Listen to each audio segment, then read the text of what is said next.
प्यारे बच्चों, जैसे कि हम पहली क्लास में अलंकार पढ़े थे, तो अब जो हमारे रह गए हैं आज हम उन अलंकारों को पढ़ें। यह है अतिशोक्ति अलंकार। अतिशोक्ति यानी कि जहां किसी वस्तु या घटना अथवा परिस्थिति की वास्तविकता का बढ़ा चढ़ाकर वर्णन, क्या होता है, बढ़ा चढ़ाकर वर्णन किया जाता है, वहां कौन सा अलंकार होता है, अतिशोक्ति अलंकार होता है। यानी कि कोई भी वस्तु है या हमने कोई घटना देखी है, परिस्थिति है, जो भी है, वो जो हुई है उससे भी ज्यादा बढ़ा चढ़ाकर किसी बात को कहा जाए तो वहां कौन सा अलंकार होगा, अतिशोक्ति अलंकार होगा। यानी जैसे है, आगे नदियां पड़ी अपार, घोड़ा उतरे कैसे पार, राणा ने सोचा इस पार, तब तक चेतक था उस पार। अब इसमें क्या कहा गया है कि जो महाराणा प्रताप थे वो जब शत्रु उनका पीछा कर रहे थे, वो उनका घोड़ा वो आगे जा रहे थे, तो आगे नदियां पड़ी अपार, यानी कि जो नदी थी बहुत, तो वह भयंकर थी। तो इतने कि राणा ने इतने सोचा ही था कि घोड़ा कैसे उतरेगा, इतने में चेतक ने उस नदी को पार कर दिया। यानी गति को बड़ा ही बढ़ा चढ़ाकर बताया गया है। जैसे हनुमान की पूंछ में लग न पाई आग, सारी लंका जल गई गए निशाचर भाग। यानी हनुमान की पूंछ में आग भी नहीं लगी और सारी लंका जल गई। तो ऐसा होता है कि कहीं आग ना और बिना आग के कहीं, तो किसी चीज को बहुत बढ़ा चढ़ाकर कहा जाए तो वहां क्या होगा, अतिशोक्ति अलंकार होगा। हम ये भी लिख सकते हैं जो सा भी बताया मैंने कि आगे नदियां पड़ी अपार, घोड़ा उतरे कैसे पार, राणा ने सोचा इस पार, तब तक चेतक था उस पार। या फिर हनुमान की पूंछ में लग न पाई आग, सारी लंका जल गई गए निशाचर भाग। यानी कि लंका जल गई और राक्षस भाग गए और हनुमान की पूंछ में आग भी नहीं लगी थी। तो इस तरीके से किसी बात को बढ़ा चढ़ाकर कहा जाए तो वहां अतिशोक्ति अलंकार होगा। ठीक है बेटा। अब अगला है हमारा अनन्वय अलंकार। काव्य में जहां उपमान के अभाव के कारण उपमेय को ही उपमान बना दिया जाए वहां अनन्वय अलंकार होता है। यानी उपमान का अभाव, यानी उपमान नहीं है, वहां सिर्फ क्या है, उपमेय, और उपमेय को ही उपमान बना दिया जाता है। तो वहां कौन सा अलंकार होगा, हमारा अनन्वय अलंकार होगा। जैसे राम से राम सियासी सिया, सिर मोर बिरंची बिचारी सवारी। ठीक है, इसमें क्या कहा गया, राम से राम सियासी सिया, यानी राम के जैसा हम किसी और को तो बता सकते हैं कि कोई अच्छा व्यक्ति है तो उसे हम राम की तुलना की, ये राम के जैसा है, ऐसा हम कह सकते हैं। लेकिन जो राम थे वो क्या थे, भगवान थे, उनकी तुलना यानी कि उन्हें उनकी किसी से नहीं कर सकते क्योंकि उनकी बराबरी कोई था ही नहीं। हम दूसरी चीज की तुलना कर सकते हैं कि ये राम जैसा है, लेकिन राम किसके जैसे थे, उनके जैसा कोई भी नहीं था। यानी कि यहाँ किसका अभाव है, उपमान का, और उपमेय को यानी राम को ही राम मान लिया गया है।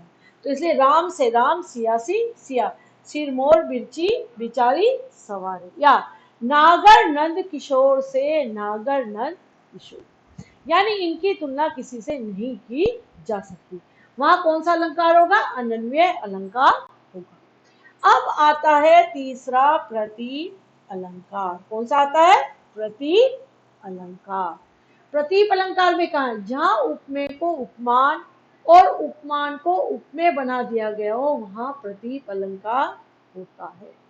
ये किसका विपरीत होता है, उपमा, उपमा अलंकार का विपरीत। जहां उपमेय को उपमान और उपमान को उपमेय बना दिया जाए वहां प्रतीप अलंकार होता है। जैसे कि उसी तपस्वी से लंबे थे देव दारू दो चार खड़े, यहाँ तपस्वी है, यानी इसमें तपस्वी से लंबे किसे बताया गया है, देव दारू, यानी तपस्वी से किसकी तुलना की गई है, देवदार के वृक्ष की गई है। ठीक है, जबकि जैसे मैंने तुम्हें बताया था उपमा अलंकार में क्या था, जैसे उसका उदाहरण था पीपर पात सरिस्मर डोला, पीपल के पत्ते के समान मन डोल रहा है, यानी वह पीपल के पत्ते से तुलना की जाती किसकी, मन की। जबकि यहाँ तपस्वी की तुलना किससे की जा रही है? देवदारू। तो इसीलिए कहा गया जहाँ उपमेय को उपमान और उपमान को उपमेय बना दिया गया हो, यानी तपस्वी उपमान है और देवदारू क्या है? यहाँ उपमेय है। और जबकि उस ये जो उस था तुम्हारा उपमान था, उसमें क्या था कि मन जो था वो उपमेय था और पीपल का पत्ता क्या था? उपमान था। तो ये किसका वो है विपरीत? उपमान अलंकार का। और इसमें तपस्वी से तुलना देवदार के वृक्ष की गई, यानी उस तपस्वी से लंबे थे, जबकि देवदार के वृक्ष लंबे है ही, यानी कि व्यक्ति को लंबा बताया। लेकिन यहाँ पे क्या किया गया? उपमेय को उपमान और उपमान को उपमेय बना दिया गया है। तो इसीलिए कहा गया उस तपस्वी से लंबे थे देवदारू दो चार खड़े। अब हमारा तीसरा अलंकार, चौथा अलंकार आ जाता है दृष्टांत अलंकार। उपमेय एवं उपमान के, उपमेय एवं उपमान के साधारण धर्म में भिन्नता होने पर भी बिंब प्रतिबिंब भाव से कथन करने को दृष्टांत अलंकार कहते हैं। उपमेय एवं उपमान के साधारण धर्म में भिन्नता होने पर भी, यानी भिन्नता है धर्म में, फिर भी बिंब प्रतिबिंब भाव से कथन करने को क्या कहते हैं? हम दृष्टांत अलंकार कहते हैं। अर्थात जैसे उदाहरण देखो इसका, परि प्रेम नंदलाल के मोही न भावत जोग, यानी मैं तो श्री कृष्ण के प्रेम में पड़ गई हूँ और मुझे ये योग की बातें नहीं अच्छी लगती। अब दूसरी लाइन जो आ गई है, मधुप राजपद पाई के भीखन मांगत लोग, जिसे राजा का पद मिल जाए भला वो भीख क्यों मांगे। अब यानी कि एक तो ये कही गई है लाइन, दूसरी ये कही गई है, यानी इसमें क्या होता है? इसमें पहले एक बात कहकर उसको स्पष्ट करने के लिए, यानी एक बात कही हमने, अब इस बात को स्पष्ट करने के लिए उससे मिलती जुलती दूसरी बात कही जाए, तो वहां हमारा दृष्टांत अलंकार होता है।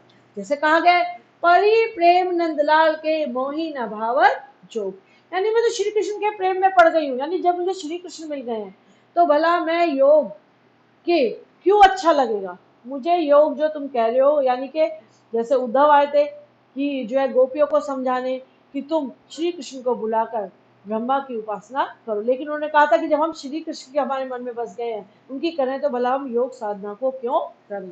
तो इसीलिए जैसे कि किसी राजा को राजपद मिल गया तो भला वो भीख क्यों मांगेगा, तो जब उन्हें श्री कृष्ण मिल गए हैं तो वह योग साधना क्यों करेंगे।